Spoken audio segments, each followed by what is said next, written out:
Gaza में Hamas के हमलों के आगे इजरायली फौज का मनोबल गिरता जा रहा है।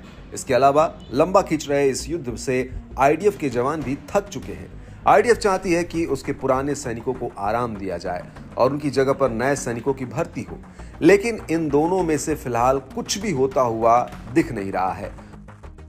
वहीं दूसरी तरफ पिछले 8 महीनों से चले आ रहे इस युद्ध में इजराइल का भारी गोला बारूद खर्च हो चुका है और कई देशों से उसे हथियारों की सप्लाई भी धीमी पड़ गई है।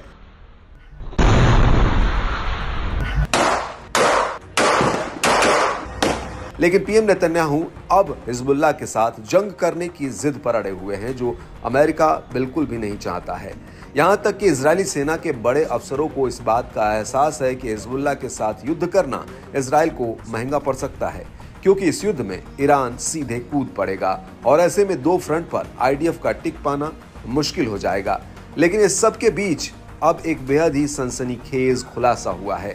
वो ये कि अमेरिकी अखबार द न्यूयॉर्क टाइम्स ने अपने एक रिपोर्ट में इजरायली जनरलों के हवाले से एक खबर छापी है, जिसमें कहा गया है कि आईडीएफ के पास युद्ध लड़ने के लिए पर्याप्त गोला बारूद नहीं बचा है।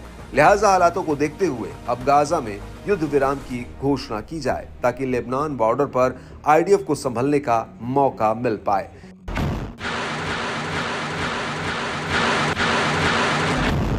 इन जनरलों का मानना है कि गाजा में अगर हमास सत्ता में बना भी रहे तो भी उसमें आईडीएफ को कोई हर्ज नहीं है। आईडीएफ के इन जनरलों का मानना है कि गाजा में युद्ध विराम इजरायली बंधकों की रिहाई का सबसे आसान तरीका है, जो करीब 120 के आसपास बचे हैं। हालांकि ये साफ नहीं है कि कितने बंधक अभी जीवित हैं और कितनों की मौत हो चुकी है। न्यूयॉर्क टाइम्स का कहना है कि एक इंटरव्यू में आईडीएफ के मौजूदा 6 और पूर्व सुरक्षा अधिकारियों ने ये बात कही है।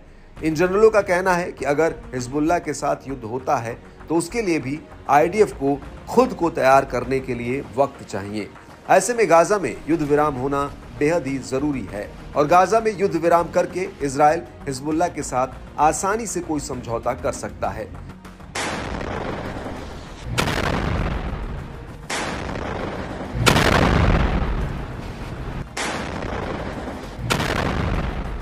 लेकिन आईडीएफ के इन जनरलों के इस बयान से नेतन्याहू और सेना के बीच दो फाड़ के हालात बन रहे हैं, क्योंकि एक तरफ नेतन्याहू हिजबुल्लाह के साथ जंग चाहते हैं, वहीं दूसरी तरफ आईडीएफ गाजा में जल्द से जल्द युद्ध विराम चाहती है।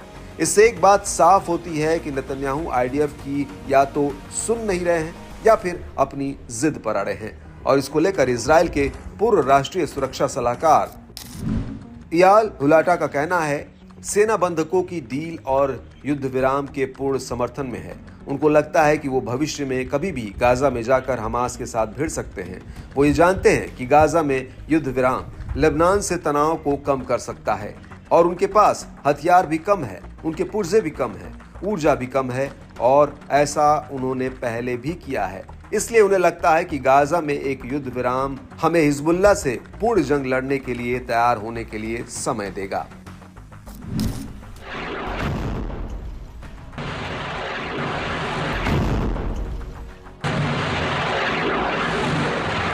हालांकि इन दावों के बीच ये बात अभी तक साफ नहीं हुई है कि आईडीएफ के नेतृत्व ने अपनी राय नेतन्याहू को किस तरह से व्यक्तिगत रूप से बताई है, लेकिन इजरायलियों के बीच इसको लेकर संतोष है।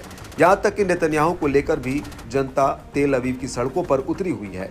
इजराइल में जगह जगह बंधकों की रिहाई के लिए धरने प्रदर्शन हो रहे हैं। वहीं दूसरी तरफ जैसे ही न्यूयॉर्क टाइम्स ने ये खबर छापी, उसके तुरंत बाद नेतन्याहू ने एक बार फिर से अपनी उसी बात को दोहराया, जिसमें उन्होंने कहा कि इजराइल युद्ध तभी खत्म करेगा जब तक कि हम अपने उद्देश्यों को हासिल नहीं कर लेते। इसमें हमास का सफाया और सभी बंधकों की रिहाई शामिल है, और नेतन्याहू के इस स्टैंड को देखकर फिलहाल ऐसा लगता नहीं कि गाजा में इतनी आसानी से युद्ध रुक जाएगा।